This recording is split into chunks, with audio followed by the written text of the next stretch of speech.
ETF index mutual funds నేర్చుకుని stock మార్కెట్లో రాణించాలనుకుంటున్నారా? వెంటనే ఈ నెంబర్కి కాల్ చేయండి.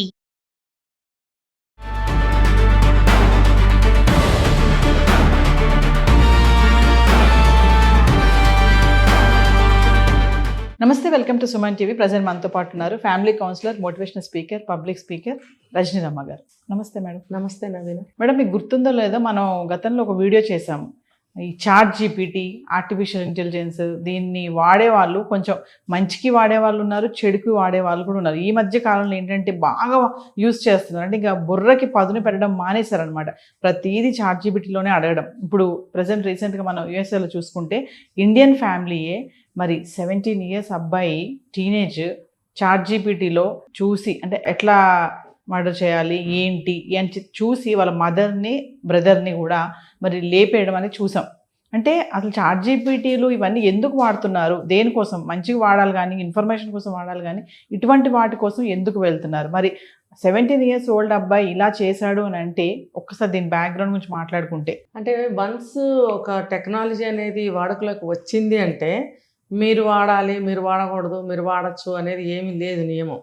ప్రతి ఒక్కళ్ళు ఉపయోగిస్తారు. ఇప్పుడు చిన్న చిన్న పిల్లలు కూడా మొబైల్స్ తీసుకుంటున్నారు, అన్నీ ఓపెన్ చేస్తున్నారు, వాళ్ళకి కావాల్సింది ఏదో చూస్తున్నారు. ఇప్పుడు చాట్ జీపీటీ అనేది ఒక ఇన్ఫర్మేషన్ కోసం చూడాలి. ఆ ఇన్ఫర్మేషన్ అనేది నువ్వు ఇదే చూడాలి అదే చూడాలనే అక్కడ ఒక రెస్ట్రిక్షన్ కూడా లేదు. ఓకే, దాంట్లో కూడా మన ఈ పిల్లలకి సంబంధించినంత వరకే ఓపెన్లో ఉంచి మిగతాది క్లోజ్ చేసే విషయం అందులో లేదు. ఇప్పుడు అదే మనం కనుక మొబైల్ అయితే కొన్ని మనం ఓపెన్ ఉంచవచ్చు, పిల్లలకి లాక్ చేసుకోవచ్చు మిగతాది. మరి చాట్ జీపీటీలో ఆ సిస్టమ్ లేదు ప్రస్తుతానికి నాకు తెలిసి. అయితే ఎవరైనా ఏదైనా ఓపెన్ చేస్తారు, దాంట్లో ఎటువంటి రెస్ట్రిక్షన్ లేదు, రూల్ కూడా లేదు. కాబట్టి ఈ పిల్లలు ఏం చేస్తున్నారు, పిల్లలు కాదండి పెద్దవాళ్ళు కూడా ఏం చేస్తున్నారు తెలుసా? ఖాళీగా కూర్చొని మీరు ఎక్కడ చూడండి తలకాయలు వంచుకుని ఫోనుల్లోనే ఉంటున్నారా లేదా? ఎక్కడ కూరగాయల మార్కెట్లో చూడండి, ఇంకా సినిమా చూస్తూ థియేటర్లో కూడా సెల్ ఫోన్ చూసేవాళ్ళు ఉన్నారంటే నమ్ముతారా? అక్కడ కూడా సెల్ ఫోన్ చూస్తున్నారు, ఓ పక్కన మూవీ నడుస్తూ ఉంటుంది. అవసరమా? అంటే అది ఎడిక్ట్ అయిపోయారు. ఇంకా చెప్పాలంటే కొత్త చాట్ జీపీటీలు ఇవన్నీ వచ్చిన తర్వాత క్యూరియాసిటీ పెరిగిపోయింది వీళ్ళకి. పెరిగిపోయి ఇప్పుడేమొస్తుందో ఏ చిన్న డౌట్ వచ్చినా అది ఓపెన్ చేయడం.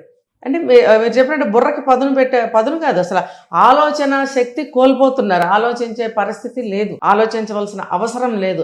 ఎందుకు అనవసరంగా బుర్రపాటు చేసుకుంటావు, అందులో చూడు అని సలహా ఇచ్చేవాళ్ళు కూడా ఉన్నారు. ఈజీగా వచ్చేస్తుంది ఇన్ఫర్మేషన్, అందులో చూడు అంటే. ఇప్పుడు పెద్దవాళ్ళు ఉన్నారు, వాళ్ళకి ఓకే, ప్రతిదాన్ని ఎక్కడ ఆలోచించి ఎక్కడ వెతికి పట్టుకుంటారు, చాట్ జీపీటీలో ఓపెన్ చేసుకుంటే వాళ్ళకి సులువుగా ఉంటుంది. ఇప్పుడు యంగ్స్టర్స్కి ఏం అవసరం అది? వాళ్ళు ఆలోచించాలి కదా. ఆలోచించకపోతే ఇప్పుడు ప్రస్తుతం మన బ్రెయిన్ యూజ్ చేస్తున్నదే 3% కూడా యూజ్ చేయట్లేదని సర్వేలో తేలింది. అలాంటప్పుడు ఇంకా ఎంత యూజ్ చేయవలసింది మిగిలిపోయింది. అలాంటిది 3% కూడా మనం యూజ్ చేయకపోతే సున్నా, మనం బుర్ర ఆలోచించేది సున్నా. అంటే అప్పుడు మెదడు లేని జీవిగా బ్రతకాలన్నమాట. మెదడు పని చేయకపోతే శరీరానికి ఇండికేషన్స్ ఎలా వెళ్తాయి దేనికైనా కూడా కదా. మెల్లమెల్లగా మెదడు పనిచేయడం మానేస్తుంది, అందరూ మెంటల్లీ ఇదైపోతారు. ఇంకా ఇప్పుడు అవుట్ ఆఫ్ కంట్రీస్లో చాలా మంది చెప్తూ ఉంటారు, మన దగ్గర ఏమో పట్టుకుంటారు పిల్లల్ని, అక్కడికి వెళ్ళకు ఇక్కడికి వెళ్ళకు ఎంతసేపు కేర్ చేస్తూ ఉంటారు. కానీ అవుట్ ఆఫ్ కంట్రీస్లో చూసుకుంటే పిల్లల్ని వదిలేస్తారు. అంటే వాళ్ళు అన్ని ఫేస్ చేయాలి, అన్ని తెలుసుకోవాలి అని అంటూ ఉంటారని చెప్పేసి మదర్కి చైల్డ్కి అంత రిలేషన్ బాండింగ్ అనేది తక్కువ ఉంటుంది కొంతమంది చెప్పడం విన్నాం మనం. అలా ఉండడం వల్ల కూడా వాళ్ళు లోన్లీనెస్ ఫీల్ అయ్యి ఇలాంటి ఆలోచనలు వస్తాయి అని అనుకోవచ్చా? అంటే అది అన్ని సందర్భాల్లో కాదు నవీన. నా అబ్జర్వేషన్ ప్రకారం అది వాళ్ళ లైఫ్ స్టైల్ తరతరాలుగా కొన్ని వందల వేల సంవత్సరాల నుంచి వాళ్ళకి అట్లా నడుస్తున్నప్పుడు వాళ్ళ జీన్స్లోనే అది ఉంటుంది. మన పని మనం చేసుకోవాలి, మన ఆలోచన మనం చేయాలి, మన నిర్ణయం మనం తీసుకోవాలి, పెద్దవాళ్ళు పట్టించుకోవాల్సిన అవసరం లేదు అనేటువంటి ఆ విధానం వాళ్ళ బాడీలో జీర్ణించుకుపోయి ఉంటుంది. వాళ్ళకి అట్లాంటిది ఏమి ఉండదు.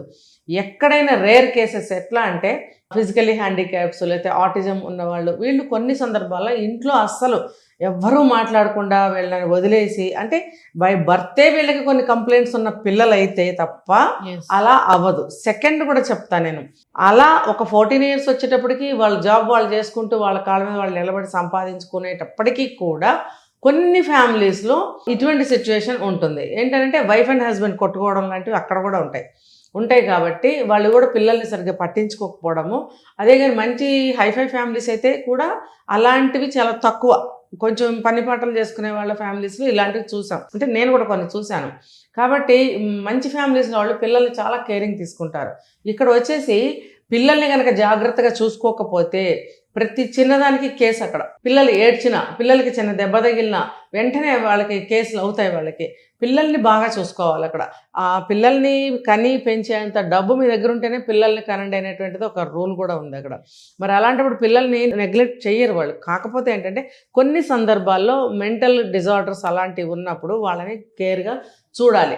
వాళ్ళు ఏం చేస్తారు, వాళ్ళ పనుల్లో వాళ్ళు వెళ్ళిపోయారు అనుకుందాం. ఫర్ ఎగ్జాంపుల్, ఈ పిల్లలు ఏం చేస్తారు, ఇంట్లో ఉండి చదువుకుంటున్నప్పటికీ కూడా కొంత చూడండి డిప్రెషన్లో ఉంటుంటారు కొంతమంది. ఎప్పుడైనా కొంతమందికి ఎఫెక్షన్ ఎక్కువ కావాలి, కొంతమందికి హెల్త్ బాగున్నప్పుడు సర్వీస్ కావాలని కోరుకుంటారు. అటువంటి అన్ని సందర్భాల్లో కూడా పేరెంట్స్ జాబ్కి వెళ్ళాల్సిన పరిస్థితి ఉన్నట్టయితే వీళ్ళు పక్కదారి ఎంచుకుంటారు. ఇప్పుడు దొరుకుతున్న దారులు ఏంటంటే ChatGPT లాంటివి. ఇందులో ఎక్స్ప్లోర్ చేస్తూ కూర్చుంటున్నారు. మెంటల్గా వాళ్ళు ఒకళ్ళు డిప్రెషన్లో ఉన్నారంటే సరే నన్ను కొట్టడము లేదా దొంగతనం చేయడము, వాళ్ళతో గొడవలు పెట్టుకోవడం ఇలాంటివి ఉంటాయి. కానీ మరి ఇంత దారుణంగా అంటే అంత క్రిమినల్గా ఒకరిని చంపే అంత డిప్రెషన్లోకి వెళ్ళడానికి కారణాలు ఏముండొచ్చు అనుకుంటారు? అంటే ఇక్కడ మనం డిప్రెషన్ అని చెప్పి ఖచ్చితంగా నిర్ణయించలేము. అసలు అక్కడ పరిస్థితి ఏంటనేది మనకు ఖచ్చితంగా తెలీదు. ఇక్కడ ప్రజెంట్ చూసుకుంటే అతను అమెరికన్ సిటిజనే, కాకపోతే ఇండియన్స్ వాళ్ళు ఇక్కడి నుంచి అక్కడికి వెళ్ళి సెటిల్ అయిన వాళ్ళు. వాళ్ళకి ఎంత లేదన్నా కొంత ఇండియన్ జీన్సే కదా, ఇండియన్ ఆలోచనలు ఉంటాయి, ఇండియన్ పద్ధతులు ఉంటాయి. ఏది చేసినా కూడా వాళ్ళు ఏంటంటే ఇప్పుడు ఇక్కడ మన ఇండియాలో చూసుకుంటే కూడా డ్రగ్స్ అని మాదక ద్రవ్యాలని తీసుకొని విపరీత ధోరణులకు వెళ్ళిపోతున్నారు. ఇప్పుడు ఇది వరల్డ్ వైడ్గా ఇదే పద్ధతి జరుగుతుంది అన్ని చోట్ల కూడా పిల్లల విషయంలో. ఇక్కడ చూసుకుంటే కూడా పిల్లలకి తగినంత ప్రేమ దొరకకపోవడము, అడిగింది ఇవ్వకపోవడం. మన ఇండియన్ నైజం ఏంటంటే పిల్లలు ఏదైనా అడిగితే వెంటనే ఇవ్వం మనం. ఇప్పుడు అదే కానీ ఫారిన్ కంట్రీస్లో వాళ్ళైతే వాళ్ళ పద్ధతి ఒకటి ఉంటుంది, దానికి పిల్లలు కూడా అలవాటు పడిపోతారు. కాబట్టి ఇవ్వలేదు అనే కక్షలు కావేశాలు అక్కడ మనకు కనపడవు, మన ఇండియన్స్లో కనిపిస్తాయి. ఒకవేళ ఆ డ్రగ్స్కి అలాంటి అలవాటు పడి మనీ ప్రాబ్లం వచ్చి మనీ ఇవ్వలేదా, లేకపోతే నువ్వు సరిగ్గా చదవట్లేదు అన్నారా, నువ్వు చదువుకుంటే కానీ మనీ ఇవ్వమని అన్నారా, ఇలాంటివి ఏమైనా జరిగాయా? ప్లస్ మెంటల్లీ డిజార్డర్ అయితే కూడా అతను మైండ్ వీక్గా ఉంటుంది. మైండ్ వీక్గా ఉన్నప్పుడు మనం ఏ పని చేయకూడదు, సైలెంట్గా రెస్ట్ తీసుకోవాలి. చూడండి డాక్టర్స్ కూడా మనకి స్టెరాయిడ్స్ లాంటి మందులు ఇస్తారు, పడుకోవాలి. నిద్రపోతే నిద్రలో మనకి శాంతిస్తుంది మైండ్. అలాంటి ట్రీట్మెంట్ తీసుకోవాలి. ఇక్కడ మరి ఏం కనబడిందో మనకు తెలియదు, ఏం జరిగిందో. సో ఈ అబ్బాయి ఆ మెంటాలిటీ తోటి వాళ్ళ అమ్మ మీద తమ్ముడి మీద కక్ష పెంచుకుని ChatGPT ఎలా చంపాలి అని తెలుసుకుని చంపేశాడు. ఏదేమైనా మేడం, మరి మంచిగా వాడాల్సిన దాన్ని ఇలా వాడడము, పేరెంట్స్ కూడా కొంచెం అబ్జర్వ్ చేస్తూ ఉండాలి పిల్లల్ని. వీళ్ళు ఏం చూస్తున్నారు, మొబైల్స్లో ఏం చూస్తున్నారు, ChatGPTలో ఏం సర్చ్ చేస్తున్నారు అనేది అబ్జర్వేషన్లో ఉంటే కొంచెం ఇలాంటివన్నీ కొంచెం తగ్గొచ్చు అనుకోవచ్చు. చూస్తేనే సరిపోదు నవీనా. చూసి ఏం చేస్తారు, కాపలా కాస్తారు. ఏం చేస్తారు, వద్దని చెప్తారు. వద్దని ఒక 4 సార్లు చెప్పిన తర్వాత కదా ఈ పరిణామాలు ఎలా వస్తున్నాయి. కాబట్టి చిన్నప్పటి నుంచి కూడా కూర్చోబెట్టి ఇప్పుడు చూడండి, ఇప్పుడు ఇది ChatGPT వచ్చింది, తర్వాత జంజీ విపరీత ధోరణులకు పోతున్నారు. నెక్స్ట్ ఏం ధోరణులు వస్తాయో, ఏం టెక్నాలజీలు వస్తాయో అని ఊహించి ఇప్పుడు వాళ్ళు పిల్లని అతి జాగ్రత్తగా మన పద్ధతి ప్రకారం ఒక డిసిప్లిన్గా పెంచినట్టయితే కొంతవరకు వాటి నుంచి మనం కాపాడగలుగుతాం పిల్లల్ని. అంటే విచక్షణతో ఆలోచించి ముందుకు వెళ్ళగలుగుతారు ఆ పిల్లలు. లేకపోతే విచక్షణ రహితంగా ఆలోచించడము, ఆ పనులు చేయడము లాంటివి పెరిగిపోయే ఛాన్సెస్ ఉన్నాయి. Thank you.